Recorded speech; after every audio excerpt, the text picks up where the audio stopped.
And we are live. Welcome to Profile Pod TV.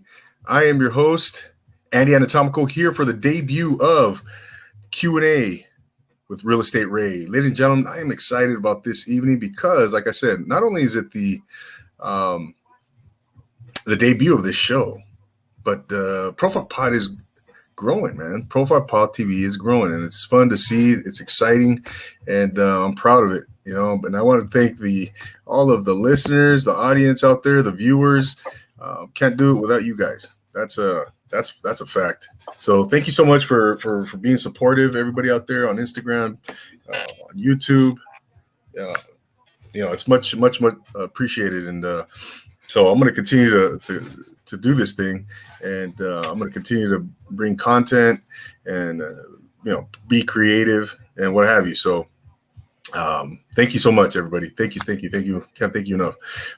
Started watching Cobra Kai.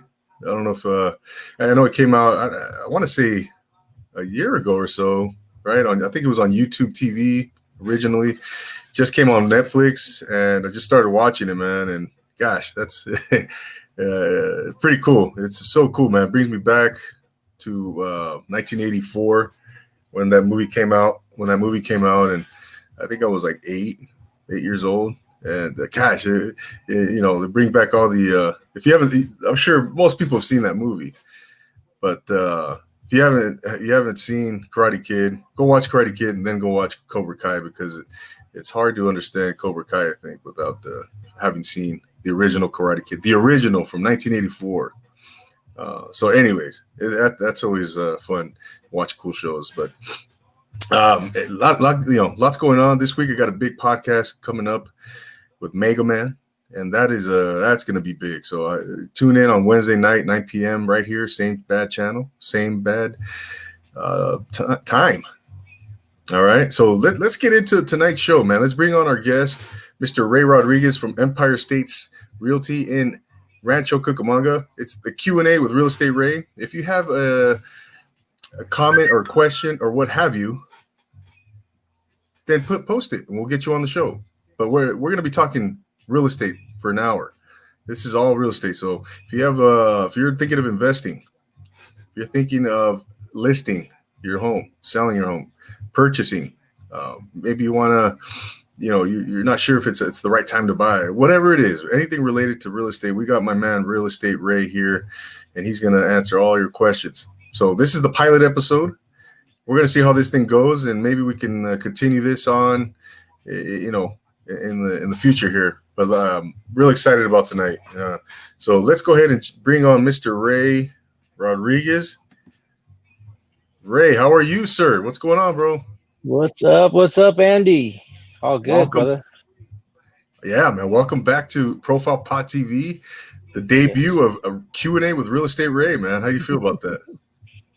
Excited, brother. Q&A with Real Estate Ray. I like the way that sounds. Hey, it flows, bro. It flows, man. It does. That's it.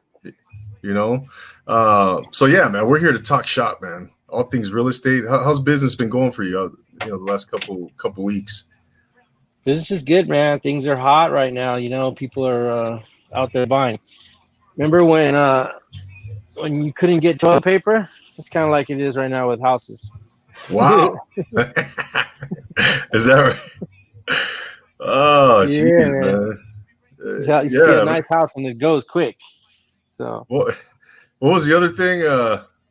You couldn't get toilet paper and I think hand sanitizing wipes. Sanitizer. Yeah. And hand sanitizer, right? Jeez. So you're a busy man, dude. Yeah. I mean, it's good. There's a lot of business out there. So things are going well. Trying to balance that with the kids, Oh, I know. I'm a teacher. I have to teach the kids online, or the kids are learning online, but I have to be there to make sure they're learning, And then I got to go from one grade to the next, because I have a fifth grade. No, I have one kindergarten, one's in third grade, and one's in sixth grade. Okay, so, right. Yeah, yeah. You cut out a little bit right there, Ray. Oh, my bad. No, I know how it is, man. I got a few kids myself in school right now. We're trying to do the whole distance learning thing and what have you, and hopefully, we'll get back to normal sooner than later. But yeah, man. So yeah, the market is hot right now, man. Yeah, it's crazy. good. It's crazy. I'm seeing it. I'm seeing it out here too. In fact, my next door neighbors just we moved in, and I think a month later, they listed, and we were like, whoa, what do we do? Is there something we said? Is there something you don't like our kids? What? Right. Yeah, man. And they apparently they're moving to Texas, and so they're self-employed and they have their own businesses, but they were saying that they're going to make the move, and it's kind of they've been waiting for the right time for themselves, and they feel like this is the right time, etc. So Above the Hook is in the house. What's going on? But they were in escrow for literally. I mean, Ray, they listed it, and on a Sunday I saw the sign go up, and they were in escrow. I want to say like a week later they were in escrow, man. Yeah. So, man, let's kick things off, Ray, with a question. I have a question, man. We have my man Ryan from Above the Hook is in the house. Thank you for checking in, Ryan. If you have any questions, let us know, man. We're gonna be here for an hour. Yeah, I can hear you, Ray. Yeah, we're having some technical connection. There you are. You're back. Testing. There you. Yeah, we're back. I want to start things off, Ray. Well, I have a question for you, man. Let's go. If I may. And like I was saying, we have Above the Hook in the house, Ryan. If you have any questions, Ryan, let us know. Anybody, man. Like I was saying, this is an interactive show. Question, comment, we're going to post it, and then we'll present it to our expert here, Mr. Real Estate Ray, and then we'll address the question. So let's get into this. Basically, I was wondering about property management and what have you. I know you mentioned you have a couple of investment properties, and when it comes to, for example, let's take a 4-unit, right? Or even any type of investment when it's not your primary residence, right? How do you go about managing the property, Ray? Do you do it yourself? Do you hire a property management company? What do you think is an efficient way to handle that? Well, ideally, if you can handle it yourself, you're going to save some money. If it's something close enough, it's a few cities away, like ours are I'm in Rancho, but our units are in Highland, so 30-minute drive, 25-minute drive. And yeah, I mean, when you manage it yourself, you pretty much just have to stay on top of any, the yard or maybe whatever it is inside the unit. Like for instance, the tenant called and said the air conditioning wasn't working right. So I went out there and changed out the thermostat. Really the thermostat was kind of old. So changed it out, put a new one, and there you go. Now, had it been a property management company, she would have called a property manager. She would have called the office. The office would have scheduled, for a maintenance guy to go out there, and then the guy would have gone out there and changed it or whatnot, and then I would have got charged probably double. Oh, wow. Really? Because I got to pay for the guy, the time, so things like that. However, if you're busy, like, obviously for me, I've been doing it a while.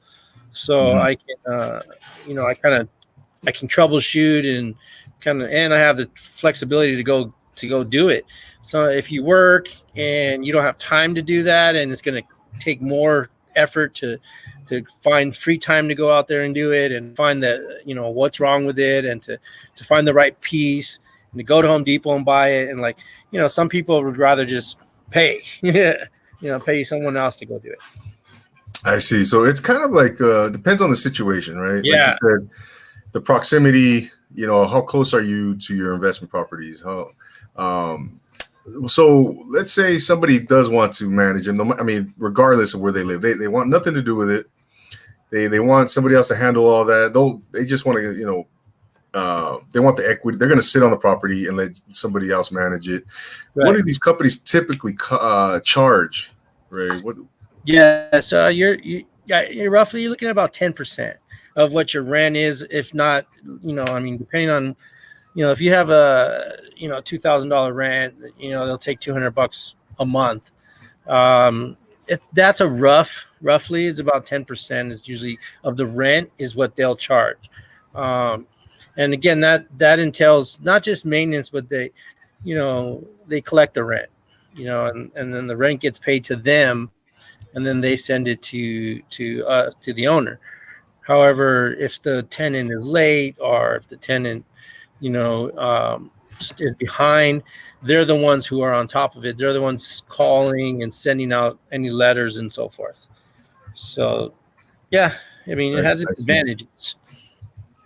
Yeah. So it's basically, you said 10%, and in that scenario, you said I think you said $2,000 for rent. It would be $200 a month, right? Now, right. Does that include repairs, stuff? No. Stuff like that? I think you mentioned something earlier. No, it doesn't, right? That's pretty much for them to, to have your property in their database, maintain it. So what'll happen is, if something goes wrong, they'll send out the guy will go investigate. They'll come back and say, hey, look, this is wrong. The thermostat's out. We need a new thermostat. It's going to be X amount of money. And then I said, okay, well, fix it. It got to get fixed. And then they just charge it to my account or whatever. They invoice me. And then you pay them. Take it, just like any other bill. Yeah. Yeah. So I think you said with yours, with your investment properties, you pretty much handle it on your own, since you're rather close to them, right? Well, you live close to them. Yeah. So I do it on my own now. Like, I mean, picking up the rent, I have them Zelle it. It's all done electronically. Oh, I see. Any type. I mean, it's very little hands-on unless something goes wrong with the unit itself, like within the property. But other than that, it's just, most of the time it's just collecting the rent. And they send it automatically each month on a certain day. And usually if they fall behind, which a lot of times, sometimes, they'll fall behind, or they only have a certain amount, they'll just have an explanation. I'll send 300 next week or whatever. So, yeah, I mean, those are the easy parts, and then the rough part is when they start falling real behind, and then you got to, start sending them collection letters or following up, threatening to kick them out. But thank God I haven't had to deal with that much. Yeah, right. But then again, if you have a property management handling that, they will, of course, they'll facilitate that. They'll handle that type of thing as well. Oh yeah, that's really what people pay them for. Collecting the rent is easy. If something goes wrong, you're gonna have to call someone to fix it anyways. It's really what comes down to is they don't want to deal with the legalities of dealing with the tenant. And once the tenant gives you an issue or you want to get them out, the property management will take care of it. Gotcha. Awesome, Ray. Let's move on. We have another question, man. We have Ryan from Above the Hook, Rad Studios. He just started his real estate videography business, and he's out of Central. Yeah, he's out of Central California. You may have seen Ryan maybe through my page or online. Big social media presence with Above the Hook, and like I said, he just launched his business. He's asking if is virtual reality taking over the videography videos of real estate. I'm guessing with COVID, VR is helpful due to people or owners not wanting people touring their home. So what is that? How's the outlook on that, Ray? Good question, Ryan. Thank you for asking. Yeah, right on. That's a great question. And the answer is yes. VR is very much more popular.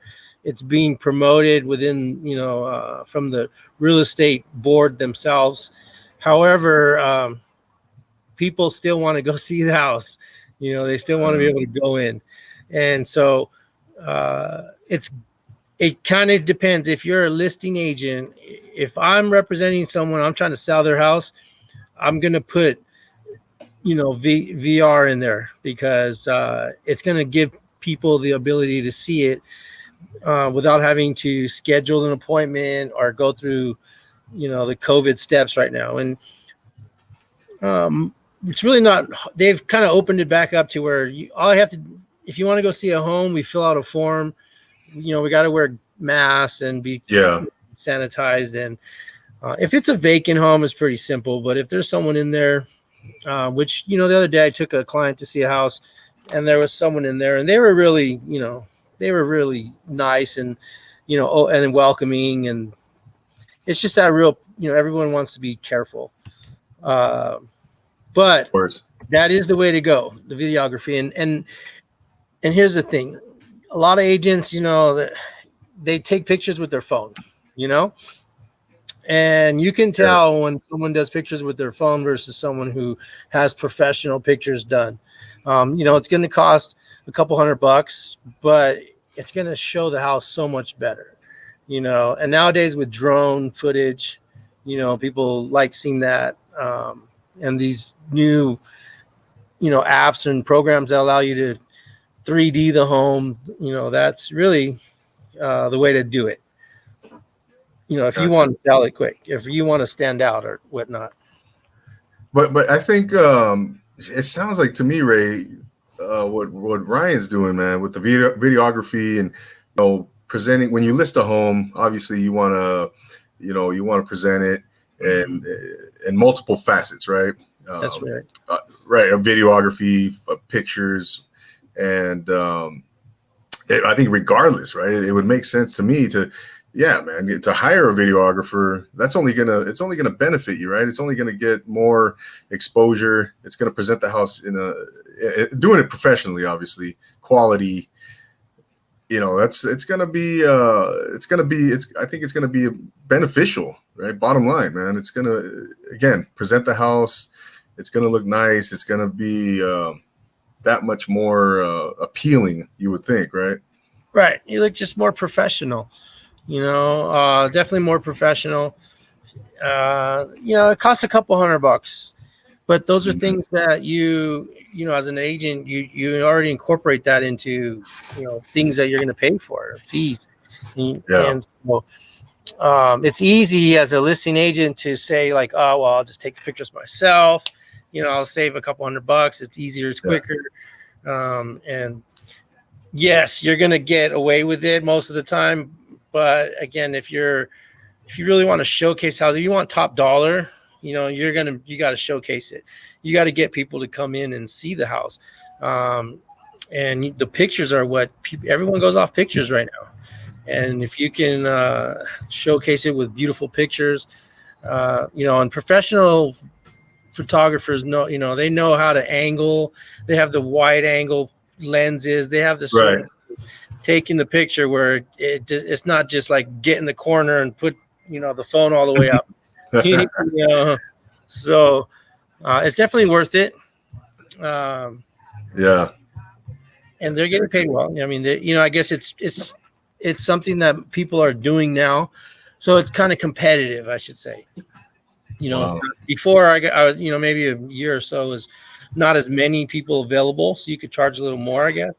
But now maybe there's a few more extra people out there doing it, so it's very reasonable. Mm-hmm. Right. No, I've seen, man, those photographers are amazing, man. Those videographers, and they can make the smallest house, really look, open and bigger, bigger than what it really is. But that's, it's interesting what they do now, man. Really, really interesting. They almost trick you. No, but it's interesting. I think it's bottom line. I think you need photography. I think you need videography when listing a house, man. It doesn't hurt, man. Well, yeah, totally. I mean, think about it. If you're looking to buy a house, you want to, right now, you're going to, first thing you can do is go online and look at properties in a certain area. And the ones that have pictures are the ones you're going to look at more than the one that just has one picture from the outside. Yeah. You know, Right. so yeah, I mean, we do it ourselves as we're all individuals. When we go online to buy things, you know, we look for as many photos of that item as we can. Mm-hmm. You know, so it's definitely the way to go. Right, man. Yeah, that's pretty interesting, man. That's pretty interesting. I think again, Ryan, he just started his business. Literally, I mean, just launched it, right, Ryan? I think this week, and he does really good work, man.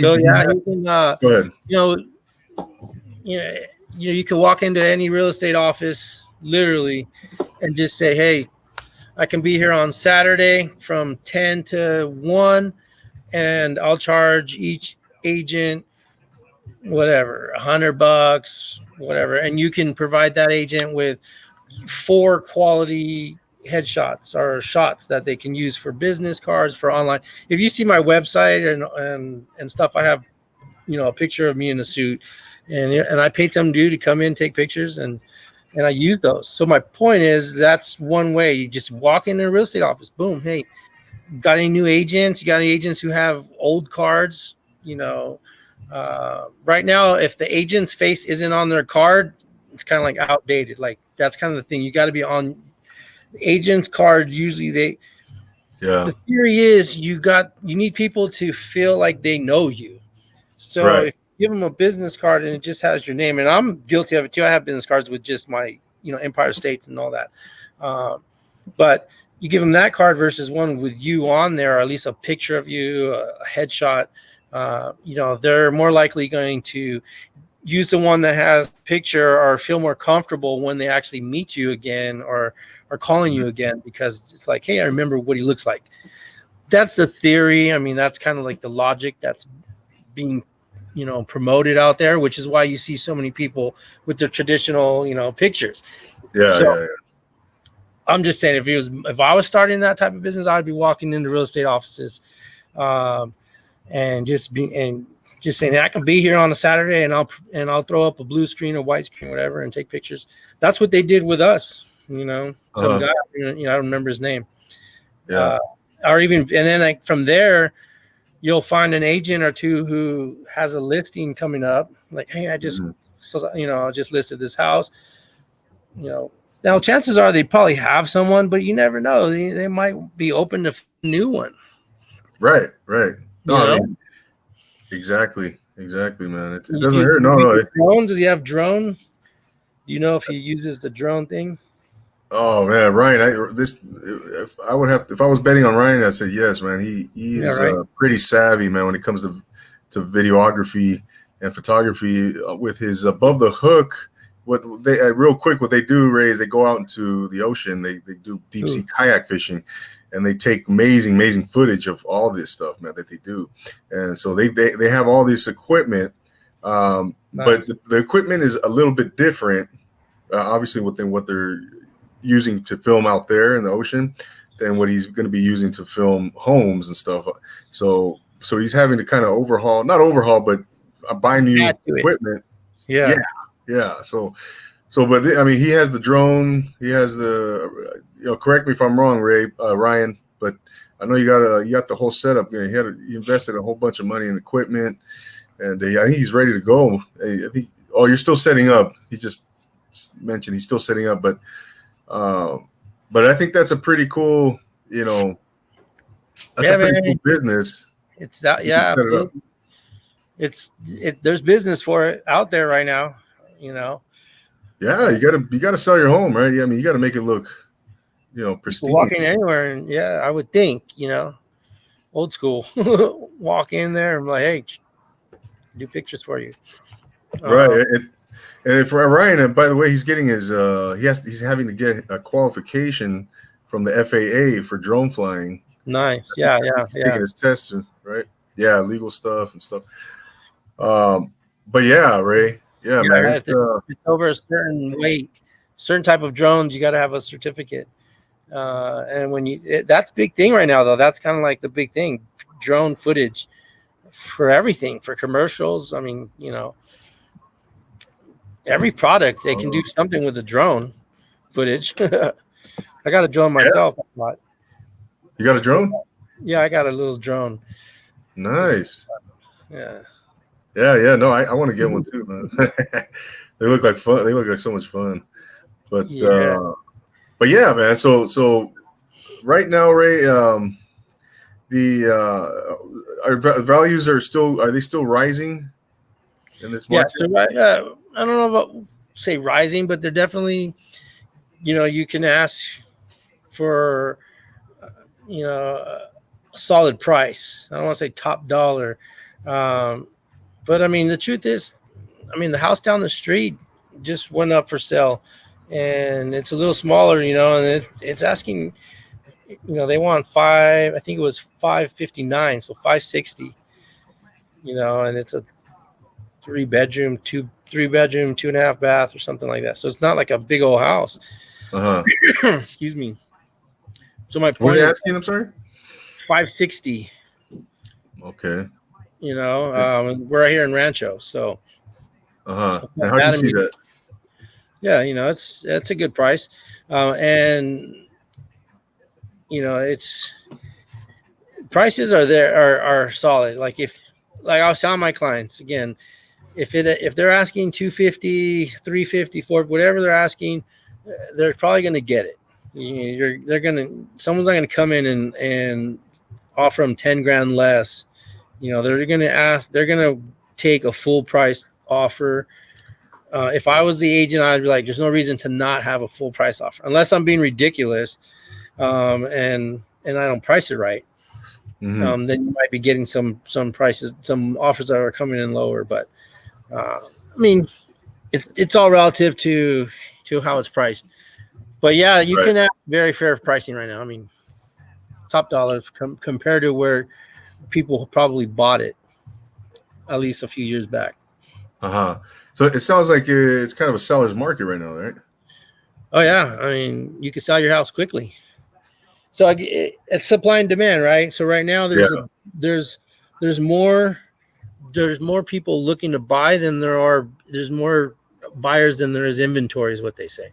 Wow, which is why there's a big market, or I don't say big, but there's a percentage of what was it, like 13-14% increase in new home purchases. So you'll see, in Fontana, a lot of in Lake Elsinore. Everywhere you go, they're building new homes. If there's somewhere empty lot, they're building some kind of new home, right, or apartment. But and you'll see that across the whole United States. Everywhere they're building, they're just really the builders building material. That industry is doing very well. Wow, man.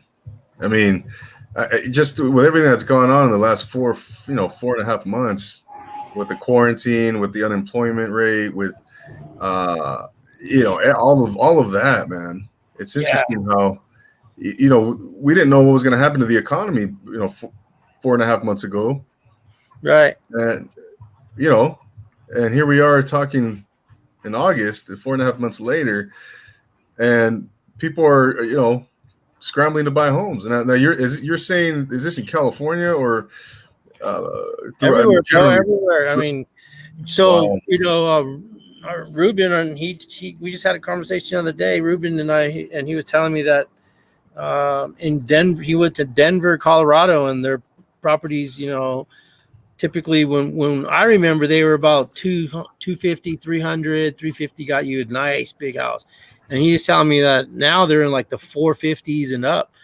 And for Denver, that's considered high, in the fours. That's California pricing. So, wow. So yeah, I would say it's definitely across Florida. Florida's, it's a hot market. People are, definitely looking to buy homes. And again, it all comes back to the fact that the interest rates are so low that people can qualify for money for, that it makes more sense. That's another thing. Yeah, the rates are still very low, right? Yeah. I think I got in, Ray. We sold our house just in time, man, because there weren't too many people. Well, I mean, we listed right at the beginning of the whole COVID thing. Okay. Late March, I want to say it was late March, and people were still skeptical, and we went forward. That was part of our plan, anyways. Last year we said, let's sell. We're gonna sell next year, springtime, and this just happened. Coincidentally, this happened with the whole COVID thing, and we were able to present an offer just under the asking price. We asked for closing costs, and we got pretty much everything, man, because at that moment it was kind of a buyer's market, man. Again, people were selling for like that month, right? I think it was like a month and a half. February was people were buying. March, it was because March 16th is when it all kind of went down, as far as they announced we're going to start shutting down things. So March 16th is when it really started to, middle March, is when they started to, people started to get kind of concerned, and they stopped making moves. It was like, that was a great time to get, it was kind of like, that was the end of the, it's kind of the end of the buyer's market, if you want to say, because you could ask for more things. You could have asked, like you said, you got closing costs and you got under asking, and now it's a little bit, it's kind of like back to, where we were back then, where people are, I think what it is that the people who work are the people who have a job that's going to be there, an essential worker, whatever you want to call them, people who are working normal hours now, kind of got the storm of COVID, and now they're being able to qualify for home loans because they've shown that, hey, my job is COVID resistant. Right. No, you're right, man. Seriously, yeah. Yeah, and there's some people whose jobs, they still don't know what they're going to do. Look at LA Fitness. All those people that worked at LA Fitness, 24-hour fitness, all those people, they don't have jobs no more. Or salons, all that stuff. But the supermarkets, the truck drivers, the doctors, the people in the hospitals, they're the ones that are still working regular hours, if not more. Right. And they're ready to do it. Education and, public service, a lot of public service is still, and hopefully, it's things, from what I hear, things are opening up slowly here. And hopefully all those people they resume and get hired back on, and hopefully they're able to hire those people back on. Yeah, I think whatever has to happen, Yeah, they're gonna start opening things a little bit more, but who knows? What are we in? We're not even September yet. Well, October, days. November. We still got a few months of chaos coming up. So I hope not, bro. I hope not. We have Gus Jitsu. Said he has a question about real estate, and I told him go ahead and type it in. So, but yeah, in the meantime, Ray, it's interesting how things are unfolding here. What do you, in your best estimation, what do you think the trajectory from here on out, as far as real estate here to the the end of the year, or maybe like from here, maybe another year out? What do you think is going to happen? Yeah, like a 12 to 18 month. Is definitely going to be time to buy real estate. You're going to find deals. There will be people, facing foreclosures in the next 6-8 months, 10 months. By the time they have to get out, it'll be a year. So, that's already giving people a year out, like a year from now. And so, I think that you're not going to see a rise in prices, but you're not going to see a big dip either. I helped the, like I said, I helped the client get into a certain area, right under 300, and now you can't even get in that area for 300 or under 300. So it's like, okay, so that's telling me that he was able to get in at this price range, and now that price range is not available. Like, you actually have to be, what is it, like 30-40 grand higher. Yeah. Prices are they going up? I mean, I would think a little bit, or at least they're strong. So Gotcha. it's hard to say because, once we get through the election and all of that and all, I think there's just so much uncertainty. And so when there's uncertainty, Yeah. people, they don't make moves. Definitely, man. And so, however, that's a great time to take advantage, because people who do make moves, you can get some good deals. I see. You have money, you're willing to put your money out there, and everyone else is scared. You're going to be able to capitalize. So Yeah, absolutely, man.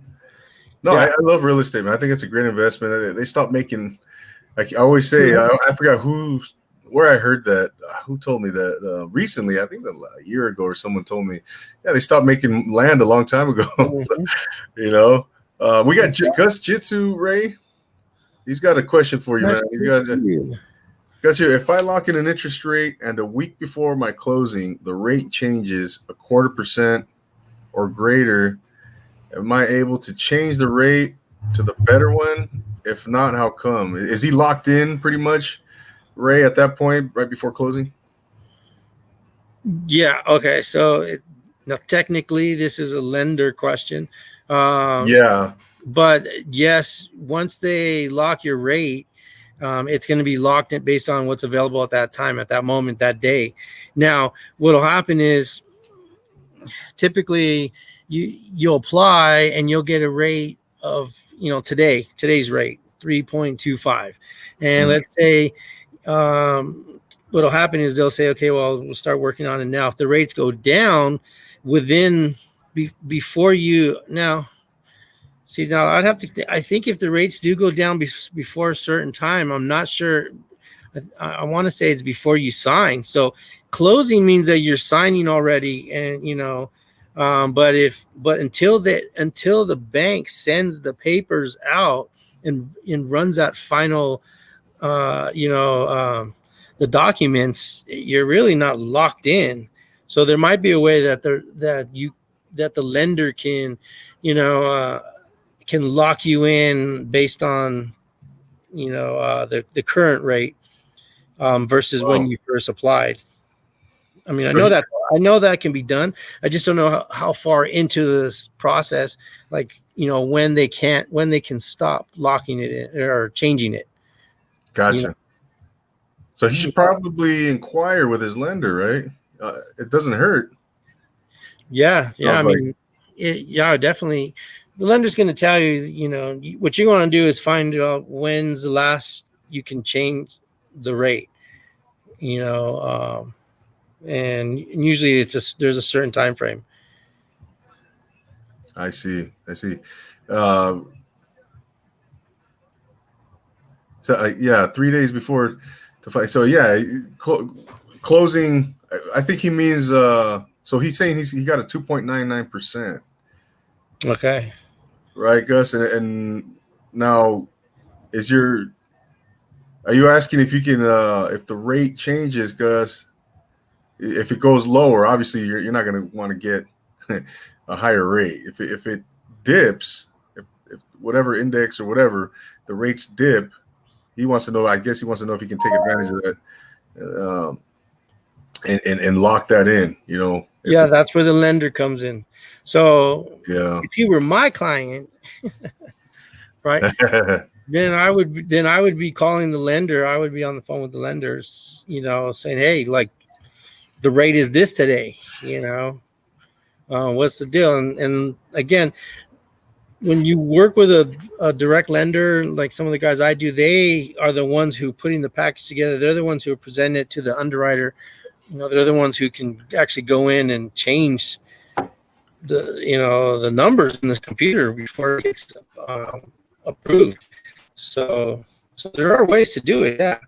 But if you're going to typically you play online, if you're doing one of those, what are they called? Zip, what's it called? The Rocket Mortgage, or those online mortgage companies or banks, the big banks. You're going to get put into like a cookie cutter type program where you're going to get given a rate based on today's rate, and they're going to lock that rate in for X amount of days. And chances are you're not going to be able to get, a better one. But again, that's where you want to have that better communication with someone. You want to have that ability. Yeah, no, that's a great question, man. That's a great question. I would think, well, because once I know, when you buy a house, obviously, the lender's going to lock your rate in, right? And typically that's, it could be a couple weeks out from when you sign your documents. He's saying he went through Fidelity, and Gus, you have a Fidelity.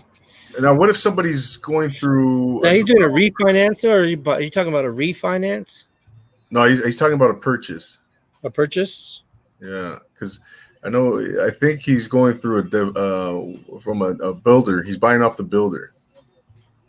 Okay, when you buy off the builder, they have usually their own lender programs, and they'll give you an incentive. They'll make it sound good. So they're going to give you some type of incentive, a lower rate, kickback, upgrade, something. Usually right now, they're able to offer, programs that are competitive, but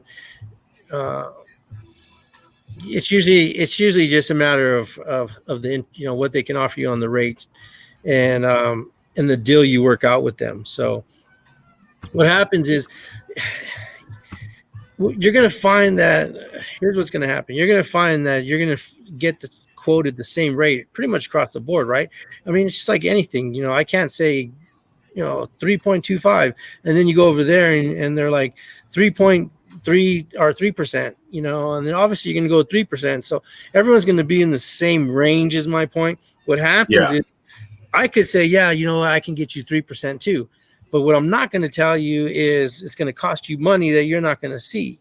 You're not going to know about in a sense. It's going to be covered in other ways. So there are ways that certain lenders will they'll tell you can get a lower rate but it's going to cost you money, or they'll charge you fees in order to get your rate to a certain number that, is competitive or that you were looking for. So you got to be careful with that, looking out for fees that are unnecessary. Right. And then of course you got the credit comes into play, how much you're financing, but yeah, generally like you said, it's all going to be in the same ballpark, right? The banks are all going to be offered. What happens is they're selling these loans to investors, to lenders, to hedge funds, and these hedge funds are paying certain amounts. And what'll happen is some banks will accumulate more of these properties. They'll have a bigger package. They'll have, thousands of properties in this package, to a certain hedge fund, and therefore they'll be able to get, better rates. And some won't have as many. Some are higher risk. So yeah, it comes into credit. Credit comes into play, obviously. Puts you in a certain category, and then those are the rates you get. Right. He's saying they have a $10,000 closing cost incentive. Yeah, that's good. Mm-hmm. He said closing costs typically run about 3% of your purchase price. So say again, Ray. I'm sorry. So what happens is, when you're buying a house, you got to pay the down payment, which is 3.5%. Depending on conventional, it's 5, up to 20%. But right now, FHA is 3.5. But what most people don't understand or recognize or remember is that they have closing cost fees, is what he's talking about. and that typically is about another 3%. So it's not like a flat fee. It's based on the purchase price. So it's going to go up with the higher cost of the home. So $10,000, is pretty good. That's a $300,000, about $300,000 in fees, as far as like that price. Even $30,000. Well, 3%, right? On $300,000 purchase, right? Yeah, so $300,000 purchase, 3% is $9,000. Right. So if you're buying a $550,000 home times 3%, you need $16,500 in closing costs, approximately. So, that's where you get it from the seller, you get it from the lender, or you come up with it yourself. Right. And in this case, it sounds like he's buying a home from a new home, new construction, probably, which means that the builder is giving him $10,000 in incentives towards closing costs. Yeah. Yes, I think that's what it is, man. See, they said that he's saying that they said that will cover the closing costs. The $10,000 incentive will. Yeah. Well, yeah. I mean, again, it's these are just general numbers we use, rule of thumb numbers, about 3%. There are times where the lender can cut down on these fees. They'll subtract certain fees, or they'll only charge certain amounts because they're working the deal or something, and then therefore, instead of it 3%, maybe it's 2.5%, but you just want to use, it's typically around that cost. I mean, it's a good amount. 3% is $9,000, $16,000, depending. Right. And he's saying, if I have to pay more than that in closing, how do I get them to cover? You roll it into the loan.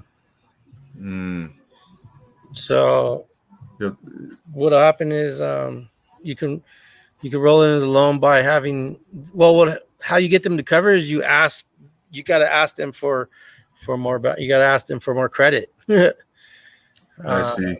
But they already have it all worked out. They already know how much he's going to need in closing costs, because these houses are already pre-priced out based on what amenities they have. But pretty much they already know it's going to be X amount of money for closing costs. So they're not going to do him. I mean, they're not going to make him come up with shouldn't be more than that. Yeah. Right. And Ray, what does earnest money deposit? He said, thank you. Yeah, that's awesome. Earnest money deposit, is that included in the down payment for escrow? Yeah. Escrow money deposit? Yeah. So EMD is called the earnest money deposit. All that is your good faith deposit, if you want to say it, like, hey, and they deduct it from your down payment. So if your down payment's $10,000, typically you'll put down $2,500 on a home. So you'll put down $2,500, and what that means is if someone, if they accept your offer, the seller's going to say, yeah, I'll accept that offer. I need $2,500 deposit within 3 days, because to me it's serious, and that deposit is it's refundable depending on the contingencies that you have in your offer. Yeah, exactly. Appraisal, the inspection, the loan itself, stuff like that. You have a time frame to get the deposit back. And if you do close on the loan, then that $10,000 is now you only owe $8,500 or whatnot. Okay, right? Gotcha. Yeah, so it is come out of the deposit. Yeah. Plus, and does any of that come out to pay towards closing costs? Yeah. Any of that any of the deposit, any of the down payment, any of that $10,000? No. So you're going to have a down payment of 3.5%. Like that's going to be a set amount, right? You're going to need 10 grand for your down payment. And now you're going to need another 9,000 for your closing costs. Let's just Gotcha. say. So now, if you go in there and you don't negotiate right, then you are, as the buyer, you got to pay, the 10,000 deposit plus the 9,000 in fees, right? So you need $19,000 at least to come up with. But typically that's not the way, that they'll do it. They usually will have the buyer come up with just a deposit, and then Sorry about that. no, you're good. And then the fees will get covered usually in the loan. That's usually the smart way to do it. You have the fees covered in the loan. The way they do that is you just have the seller credit back certain monies towards fees, and you work that in your contract. Oh, okay. Yeah, because I always had buying a few homes, I always get those two things confused. The down payment and the closing costs. Yeah, everybody does. They all do, and a lot of people, they forget the closing cost part. That's why they think, hey, I got 3.5%, I got the 10,000, and that's great, but you still need to cover the closing costs. Now again, if someone only has 10 grand, I'm still going to get them a house, because I'm going to qualify them for $400,000, but I'm only going to sell them. I'm only going to be able to get them a house in the 380 mark, and I'm going to use that other 20 grand for fees. So what I'm saying is I'll look for their house in the 370, 360, 370 mark, 380, whatever, find them a house in that range. And then what I'll do is I'll offer that, either the full price of their asking or whatever it is, and then add the fees to the purchase price, and then ask for it back from the seller. Oh, okay. So for example, let's use 350,000, right? In that scenario. Right. I'm sorry. Go ahead and play it out, man. So look, let's say you're the seller, right? And you're asking 350 for your house, and I have a buyer, and I'm the buyer, and I qualify for, let's just say 400. Okay. Right? So what I'm going to do as the buyer, I'm going to say, hey, Mr. Seller, I'm going to give you 360 for your house. And I'm going to ask for 10,000 back towards closing costs. Oh, okay. So now the purchase price is 360. The bank's going to pay. I'm going to still have to come up with my 3.5% of 360, but the bank's going to cover the rest. Right. Yeah. And so it's basically rolled into the loan, and you do that by asking the seller to cover the cost. Now, what happens is some people they'll do it. They'll say, okay, I'm going to offer you 350, but I want 10,000. I need 10,000 in closing costs. And you're going to say, well, now I'm only going to get 340, because I got to give you 10 grand. So I see. Does that make sense? Yeah. Wow. Throwing a lot out there. No, that's that's a trick that we use to help clients qualify for houses. Right. Ray, we got another question. Let's go ahead and post it here. We got Alonzo. What are your thoughts on big tech coming into the residential space and facilitating deals on both sides? Seller, buyer. Examples of companies are Zillow, Redfin. Totally. Another great question. Good question. So thank you, Alonzo. That was big about a year ago, or it was starting to really take off a year and a half ago, right? When everybody was selling sell your own home through the computer or through one of these computer programs. Here's the deal: selling a house is not just listing it, throwing in pictures up. You do have to, have negotiations involved, right? So what happens is these places, what they'll do is they'll send someone out to your house, take pictures, basic pictures, and they'll throw a listing up, but they're going to lowball it. They're going to tell you your house is only worth so much. Why? Because they want to sell it, right? Yeah. Here's the thing. So I'm going to try and sell your house for $500,000, and I'm going to charge 2% in fees or whatever, right? They're going to want to sell your house for, $450, $430, somewhere where it's like, dang, like it's not really like I could get $5, but but I can sell it faster, but they're going to sell it faster, easier, and for less fees, and they're going to charge $450. But you're still paying, even though they're charging less fees, you're not getting as much anyways, right, as a seller, because you're going to sell it for less. So that's really what happens is you basically end up, they sell it for less, they sell it, they don't negotiate the way that it could be, protecting, and there's really no interaction with anyone. So some people aren't comfortable selling their biggest investment, through chats, because they want to be able to see in writings, and they want to, what's going to be, what the numbers are, and they, there's legalities involved.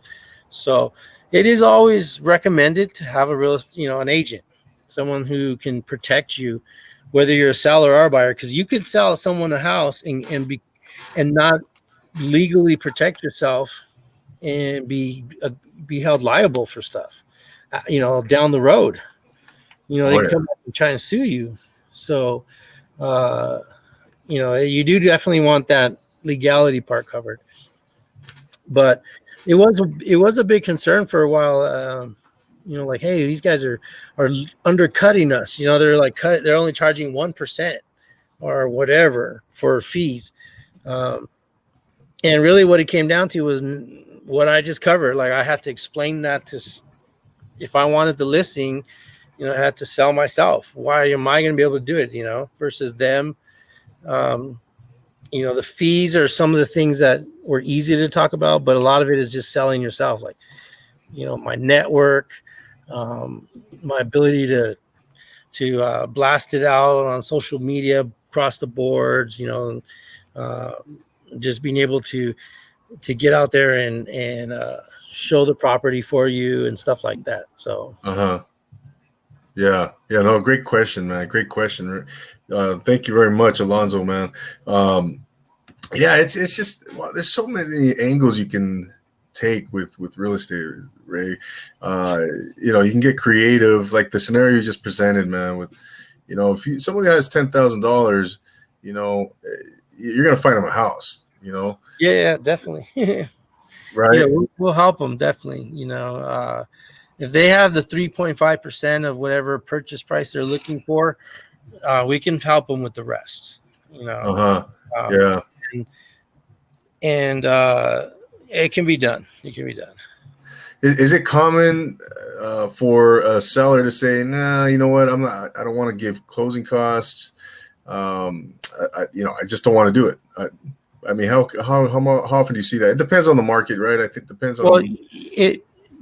There's definitely sellers right now today saying, I don't want to give any closing costs. Like, I'm selling it as is. I'm not going to fix it up. I'm not going to repair anything. And I don't want to give out closing costs because I want to clear X amount. And so you, as a listing agent, you can say, okay, well, no problem. So you put it out there, and then you hope that you find the buyers, that are willing to pay the full price. Have the money for it. Exactly. Or that are creative, because if I present you an offer, if you're asking $350 and I come to you and say, here's an offer for $360, you're right away. You're gonna be like, oh, okay, dang, and then I'm gonna say, but they want 10 grand in closing costs, and then you're gonna be like, well, I don't want to give out closing costs, and then I'm gonna say, as an agent, well, you're right. We're at the number you want to be at. Right, 350 essentially. I mean, the numbers are numbers. Now if they said I want, now there's always ways of, I can offer you 355 and ask for 10 grand back. And then you as a seller are taking the 5 grand hit, right? Mm-hmm. But that's negotiation, that's the art of the deal.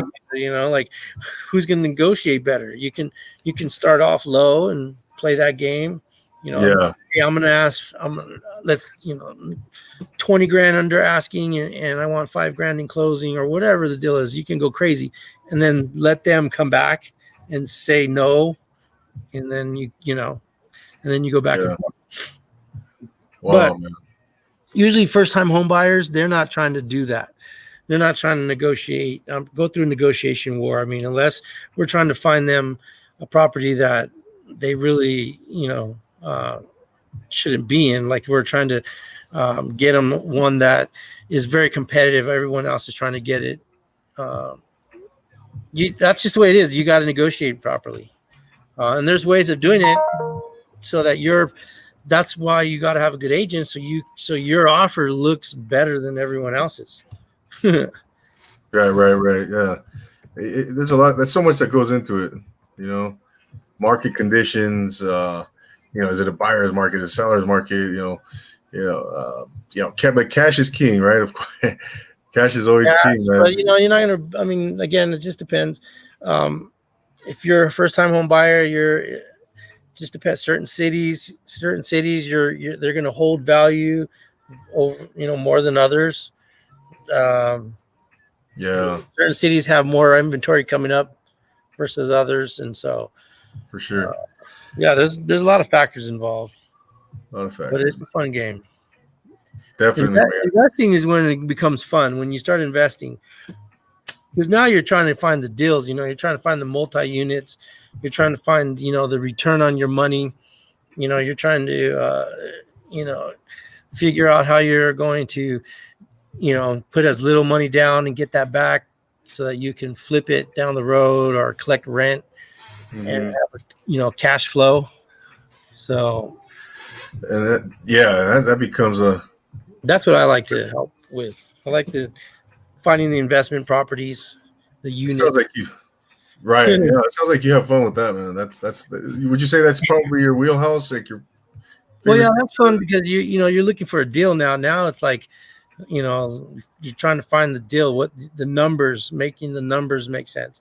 So you got to go out there. You see, a listing comes up, X amount of units, certain price range. Figure out how much the rents are. How much you might need to fix it up in order to, bring the rent up. When you buy investment properties, you have to be able to see where the rent is at now and where you can take the rent. Your goal is to increase rent a certain amount each year. 3%, 5%, whatever it might be, $50, $75. But ultimately, you got to increase your rent every year because prices of living goes up, cost of inflation, right? Like that's just the way it is. Taxes, for sure. So, what happens is you get some guys who, they get tenants and then they don't raise the rent because they don't want to piss off the tenant, and they keep the rent the same for so long that it's not making any sense because. They're paying more in taxes. They're paying more for fixing it up. They're for maintenance, and they're not really making money. It's just there. And that's not the smartest way to do it. I mean, you got to be able to have that increase so that you can see profit. And if they don't have a problem with it, then you find a new renter. Right. I got lucky, Ray, with when I first moved out here, I lived there for 3 years in that house, man, and they did not raise the rent on us, in those 3 years. I think they were about to, though. I think but that's when we moved out and purchased our first our condominium. But and that's rare, man. That's rare. Well, I mean, it's not going to be like, I mean, think about it. If you're paying $1,500 in rent, or let's just say $1,000, typically $1,000 in rent, next year I might make it, $1,010 or $1,025. Yeah, gotcha. It's like $25 more. 25 times 12 months is still giving you $600 or whatever it might be for the year. So as an investor, I'm looking at the $25 more every month. It doesn't sound like a lot, but it does add up. And then you do that for 10 years. Now you're exactly. 25 next year, 25, and then 25, and just depends too. I mean, right. And then it depends what their mortgage is, right? Exactly. It's a free and clear, right? Any upgrades. Now you can't be asking for more rent and not be putting any effort into the property. You can't be increasing the rent every year and the freaking roof is leaking or the freaking, it's got holes in the wall or whatever. The paint is getting, like you got to do your part too. As an owner, you got to be able to, of course. So the better that you make it look and the better you maintain it, you have no reason to not ask for $25 more or whatever, Exactly. So, right. Wow, man. That's how that goes. For sure, Ray, man. Well, Ray, I think we covered a lot today, man. Just 1 hour, a little over an hour. I think we'll figure this one out. I think we could continue to do this Q&A with Real Estate Ray. I mean, maybe have you on once a month and we could talk about that. But I think, man, very informational. People who are, interested in investing and purchasing, I think this is something that they can tune in and pick your brain and learn more. Just learn and be educated, become educated, because real estate is not it can become rather complicated. So it's good to be educated, man. It's good to know, have a solid, somewhat of a base of knowledge, man, when you're going to get involved in your purchase or whatever the case may be for you, maybe you're selling, whatever. And so it never hurts to know what you're doing, what you're getting into. That's right. Ask questions. Yeah, man, I appreciate it. I don't mind at all. I like talking real estate. I just share what I learn, what I've investigate, what I pick up from other agents, other top brokers, people like that. So, and it all kind of makes sense when you're putting it all together, when you're in the game and putting it all together, it all makes sense. So cool, man. Yeah. Let's get you back on, man. Maybe next month. I want to thank everybody who posted a question, who participated tonight. We got Ryan, Gus, Alonzo, Miken was on there as well. I saw you on there, and thank you very much, guys, for coming on. And I hope I know everybody learned something tonight. I know I did. And we got my man, Real Estate Ray, the expert. Empire Estates and Rancho Cucamonga. Ray, what can the people follow? We see your is that your Instagram handle there? That's it right there. To Real Estate Ray. Just add a .com at the end. You can find my website. There it is, man. You can send me a message from the website. Hey, I want to find a house. What I get a lot of times is people want they want me to send them houses. they want me to send them properties based on a criteria they're looking for. And no worries. So what I do is I create a list, for them, or a search, I should say. And then that will return a list. And then I send that list to them. And then anytime more properties with that criteria comes up in that area, I get notified and then I send it to them. So it's way better than Zillow and all those websites, because this stuff is like directly from the MLS. So, if someone wants a list of homes, for sure. That's no problem. There it is, man. There you heard it, ladies and gentlemen. Real Estate Ray Rodriguez is available to answer your questions. Hit him up, call him on Instagram, send him a message on Instagram, and he will be more than willing to get you started on whatever your real estate needs are. I want to thank again everybody for tuning in. If you're watching the replay, again, thank you for tuning in, and wherever you're tuning in from. And this has been Q&A with Real Estate Ray. Don't forget to subscribe to our YouTube channel here, support the cause, help us out. And again, if you want to, going back to Profile Pod TV here, if you want to be showcased, if you want to come on and be profiled, contact me on Instagram at Profile Pod TV, and we'll set something up. Okay. But we always want to get people who are motivational and inspirational, people who are doing big things, people who are gonna again uplift us and be positive and who are going after their goals and dreams, man. So that's what this whole thing is about. Right. Ray, go ahead and bust a move, man. Put on some music here for you, bro. Hey. So again, thank you so much, Ray, for being here with us and everybody else. Absolutely. We'll see you next month on Q&A with Real Estate Ray.